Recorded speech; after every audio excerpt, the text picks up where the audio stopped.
Vamos a hablar hoy sobre algunos métodos en el cálculo de variaciones. Lo que hemos estado haciendo es usar principalmente la segunda ley de Newton para encontrar la ecuación de movimiento. Entonces veíamos todas las fuerzas y nos las ingeniábamos para obtener esas ecuaciones. Pero a veces se complica y es mejor usar las ecuaciones de Lagrange. Entonces, para poder entender estas ecuaciones hay que empezar entendiendo un poco sobre el cálculo variacional. Lo que vamos a ver durante hoy será enunciar cuál es el problema a resolver, cuál es que queremos optimizar, ya sea maximizar o minimizar un funcional que está dado por una integral que depende de una función y, su derivada, y va a depender explícitamente de la variable x. Vamos a ver un pequeño ejemplo de este problema. Vamos a ver cómo se deduce esta ecuación de Euler, al menos una forma de deducirla. Y vamos a ver también el problema de la braquistócrona, el cual es cuál es la trayectoria para que una bolita llegue de un punto A a un punto B, donde el punto A está en una altura mayor que el punto B. Primero hay que ver esta función. Entonces el problema del cálculo de variaciones es determinar una función tal que la integral, esta integral de aquí, sea un extremo. O sea, ya sea que sea un máximo o un mínimo. Entonces nosotros queremos ver para qué función y a su vez también va a ser la derivada. Esta integral se hace un mínimo. Este funcional se le dice funcional porque tiene como argumento funciones. En las funciones que habíamos visto antes, su argumento era una variable. Ahora el argumento va a ser una función. Entonces depende de y de los límites de integración. Queremos ya sea minimizar o maximizar este funcional. Si encontramos la función y tal que minimice o maximice este funcional, entonces cualquier función vecina hará que j, o sea, el funcional, aumente o disminuya. Pero si tenemos una función y ya encontramos su máximo, si yo me muevo tantito de este valor, digamos x, que ya era el máximo, me muevo un poquito ya sea por allá o por acá, pues me voy a salir de ese máximo y pues va a hacer que esta función, en este caso minimice, si tenía el máximo, va a hacer que se disminuya esta función. O si estaba en el mínimo, si me recorro tantito para allá o para acá, va a hacer que me saque del mínimo y va a crecer esta función. Y la misma idea es lo que estamos diciendo aquí. Cualquier función vecina, o como es un funcional, ya no son variables sino funciones, cualquier función vecina hará que j aumente o disminuya. Se define cualquier función posible con su representación paramétrica. Esta función y se le agrega el parámetro alfa, tal que si alfa vale 0, vamos a tener y de 0,x, y igual a y de x, la cual esta es justamente la función que me va a optimizar, me va a encontrar el extremo de este funcional, ya sea un máximo o un mínimo. Entonces podemos escribir todas esas funciones vecinas como la función evaluada en alfa igual a 0 más una función eta multiplicada por un parámetro alfa. Aquí se ve una figurita de lo que estamos diciendo. La función que me optimiza al funcional está aquí, es esta curvita del medio, es la de y de x. Aquí se presentan dos funciones vecinas, que son la que me optimiza, más una función eta multiplicada por alfa. Entonces la función y es tal que la trayectoria hace al funcional j un extremo. Algo que se debe cumplir es que eta evaluada tanto en x1 como en x2 es igual a 0. ¿Recuerdan bien esto? Bueno, entonces ya tenemos esa función en todas las vecinas. No solo el extremo, sino todas las funciones vecinas. Si las funciones del tipo dadas por la ecuación 6.2, esta es la ecuación 6.2, se consideran, el funcional se convierte en un funcional del parámetro alfa. Entonces este funcional va a depender del parámetro alfa, y aquí se puede ver donde la y tiene su parámetro, la derivada también. Y la condición para que la integral tenga un valor estacionario, es decir, un extremo, es que a lo largo de la trayectoria se cumpla que la derivada con respecto de alfa, evaluada en alfa igual a 0, sea 0. Se debe cumplir esta condición para obtener el extremo. Es una condición necesaria, mas no es suficiente. Vamos a ver un ejemplo. Consideremos la función f, la cual es la derivada de y con respecto a x, y eso elevándolo al cuadrado, donde y va a ser en este caso x, esta recta. A esta función y vamos a agregar la función eta, en este caso seno de x, y vamos a encontrar el funcional. entre 0 y 2pi. Hay que mostrar que el valor estacionario del funcional ocurre cuando alfa es igual a 0. Aquí estas son las vecinas y la recta y igual a de x es esta de aquí. En las funciones vecinas pues se ve que se le agregó el término alfa seno de x. Entonces la función es y de x igual a x. Ahí le vamos a agregar la variación, como lo veíamos acá. Nos interesa la derivada porque la función es la derivada elevada al cuadrado. Entonces derivamos esto, la derivada de, digamos y, la derivada de x con respecto de y es 1, la derivada de seno es coseno. Y ahora vamos a elevar esta derivada al cuadrado, porque es como es la forma de la función f. Entonces es el cuadrado del primero, más 2 veces el primero por el segundo, más el cuadrado del segundo. Y bueno, acordémonos que el problema original es este de aquí, ¿no? La integral de la función f. Por eso agregamos esta función f a la integral y va a ser, los límites son de 0 a 2pi. Y ya al resolver esta integral, bueno, la derivada la derivada de dx es x, que evaluando de 0 a 2pi nos da 2pi. La derivada del coseno es seno, pero evaluado de 0 a 2pi nos va a dar 0. Integral de alfa cuadrada coseno cuadrado de x es 1/2 más 1/2 de 2 veces el ángulo. Es 1/2, bueno, coseno cuadrado es 1/2 más 1/2 de 2 veces 1/2 más 1/2 del seno de 2 veces el ángulo. Y al integrar el 1/2 nos va a dar el de x, que evaluándolo de 0 a 2pi, nos va a dar esta expresión de aquí. Y al integrar el seno de 2 veces el ángulo, nos va a dar también, nos va a dar 0, al evaluarlo en estos límites. Y bueno, ya tenemos esta j, que al derivarla con respecto de alfa, nos va a dar 2 veces alfa por pi, y evaluándola en alfa igual a 0, nos da 0. Y de hecho vemos que el mínimo de esta función j es 2pi. Se va a satisfacer cuando alfa sea 0. Entonces ya hemos mostrado lo que nos pide. Ahora, bueno, esta es la ecuación de Euler. Tal vez ya la han visto, o tal vez no. Y aquí vamos a hacer una deducción de esta ecuación, usando lo que hemos estado platicando. Hay que tener esta función y, que depende del parámetro alfa, que va a ser igual a la función que me da el extremo del funcional, más una alfa por la eta. Bueno, esto es lo que ya sabíamos, y vamos a derivar la función j. Y j va a ser como está en la forma de 6.3. Entonces, aquí la parcial con respecto de alfa es la parcial de esta integral. Y como los límites de integración están fijos, la derivada entra sin problemas a la integral. Entonces, esta derivada entra a la integral, aquí va a ser con regla de la cadena. La parcial con respecto de alfa, porque acuérdense que estas funciones dependen de alfa. La parcial con respecto de alfa de esta f es la parcial de f con respecto de y, por la parcial de y con respecto de alfa, más la parcial de f con respecto de y', por la parcial de y' con respecto de alfa. Solo se aplicó la regla de la cadena. Vamos a pasar esta ecuación a la otra diapositiva. Bueno, antes de pasar a la otra diapositiva, vamos a hacer estos cambios. La parcial de y con respecto de alfa vale eta. Eso se ve si recordamos la forma de y. Se deriva en esto con respecto de alfa, y como esta no depende de alfa, nada más nos va a quedar eta. Ahora, la parcial de y' con respecto de alfa también se puede ver que es igual a la derivada de eta con respecto de x, viendo esta ecuación. Para verlo, primero hagan la derivada de y con respecto de x, y les va a dar y parcial de y respecto de x evaluada con alfa igual a 0, x, más alfa por la derivada de eta con respecto de x.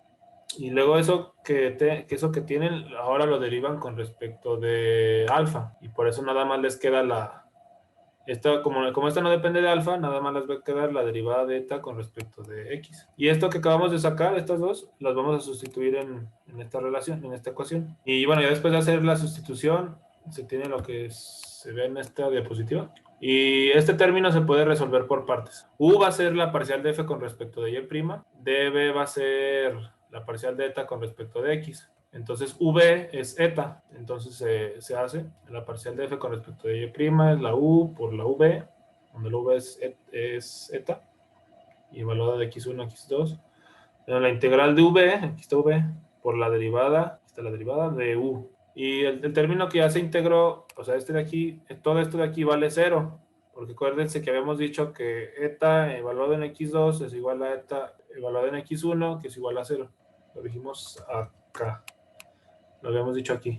Entonces todo este término vale 0. Entonces esta ecuación de acá arriba, ya desarrollamos esto de aquí, nos queda de esta forma. Esta es exactamente lo mismo, no hicimos nada. Y aquí este término es el que acabamos de encontrar al hacer esta segunda integral. Aquí podemos factorizar una eta, simplemente. Aquí ya tiene forma la ecuación de Euler, ¿no? Acuérdense de la condición que habíamos tenido desde el inicio, que la parcial del funcional con respecto de alfa, evaluado en alfa igual a 0, tiene que ser 0 para los extremos x1 y x2.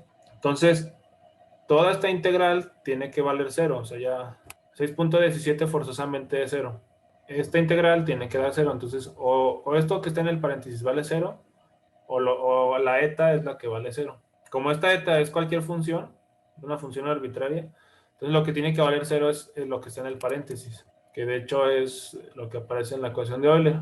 Y bueno, así ya vimos que una forma de encontrar la ecuación de Euler. Donde ahora la y, que es la que me optimiza, la funcional, la que me minimiza, que tiene alfa igual a 0, y depende de x, y además la y' son las funciones originales independientes de alfa. Así que para que el funcional tenga un valor extremo, se debe satisfacer la ecuación de Euler. Si mi función f satisface la ecuación de Euler, entonces me va a minimizar a mi funcional. Y vamos a ver cómo se puede aplicar con el problema de la braquistócrona. El problema es que se tiene una partícula que se mueve en un campo, en una fuerza constante, que empieza aquí va a empezar desde el reposo y va a ir a otro punto más bajo, al punto x2, y2, este es el punto x1, y1, y la idea es, si tengo una partícula y quiero que llegue lo más rápido posible, yo cómo debería de construir una rampa para que llegue lo más rápido posible. No es una recta, va a ser una cicloide. Vamos a ver por qué es verdad esto. Se ven varias, pueden ver que la bolita negra es la que llega más rápido de todas, que va a ser la que queremos encontrar. Ya vemos que, por ejemplo, la recta, que es la rojita, no, sí se tarda más. Y así se compara con algunas otras. Una forma de resolverlo es, primero vamos a fijar a nuestro punto de partida en el origen. Entonces x1, y1 está en el origen. La fuerza va a apuntar en dirección x, o sea, apunta para abajo, es la fuerza de gravedad. Y el eje x lo dejamos apuntando hacia abajo. Como la fuerza es constante, aquí vamos, en este problema se ignora la fricción. La fuerza va a ser conservativa.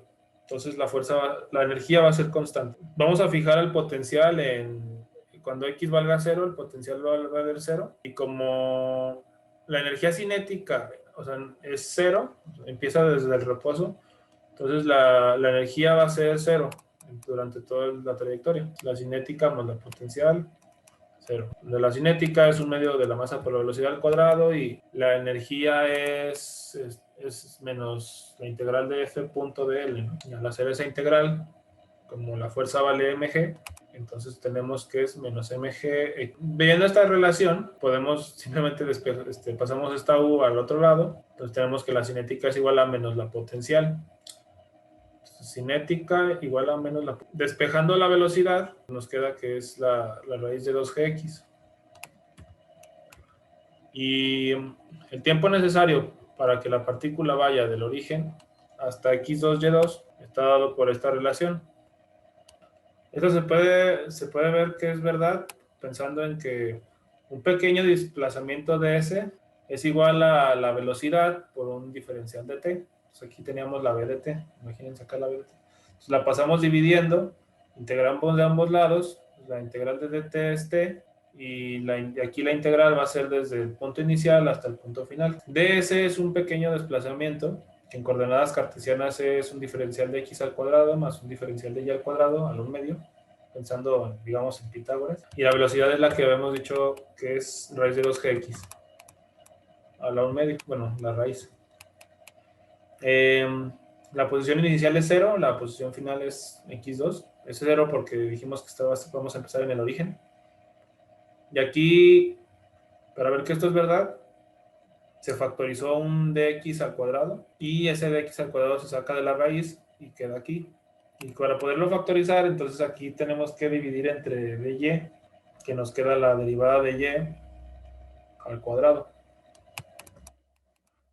Hay que acordarnos que deseamos encontrar el tiempo mínimo. Entonces hay que definir una función f a trabajar. Vamos a definirla ignorando este término 2G a la menos un medio. Entonces la función que vamos a trabajar es esta de aquí, y vamos a ver cuándo satisface la ecuación de Euler. Así de entrada, aquí podemos ver que esta función, si bien depende de y', no depende de y. Entonces su derivada es cero. Su derivada con respecto de y es cero.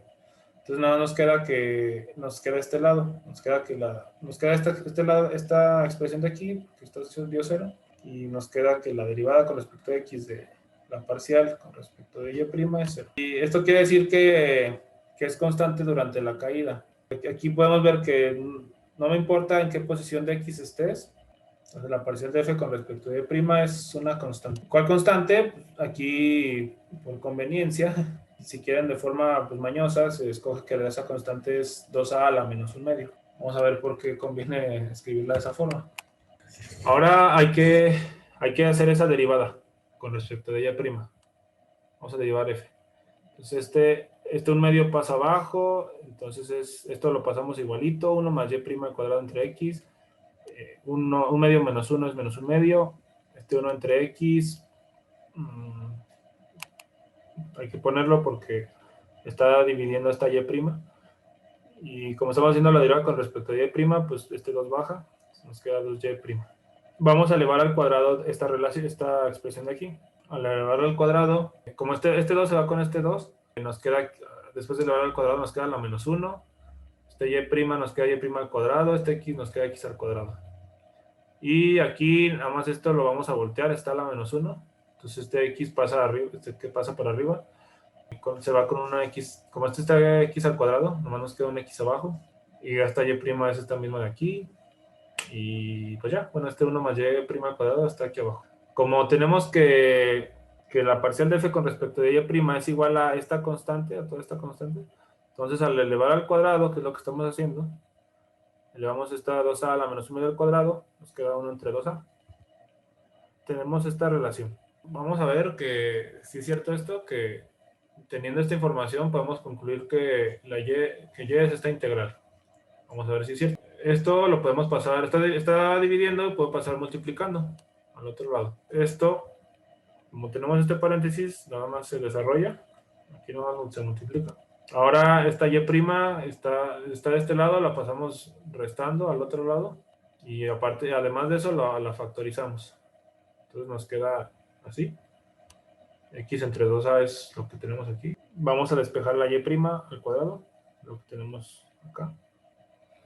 Y vamos a hacer esta multiplicación. Es 2a por 1 y este 2a se va con este 2a y nos queda así. Aquí para allá lo único que hacemos es multiplicar por x tanto arriba como abajo. Entonces esta relación de forma más explícita es la derivada de y con respecto de x al cuadrado, que es igual a lo que ya dijimos acá. Entonces si sacamos raíz, nos queda lo que podemos ver aquí.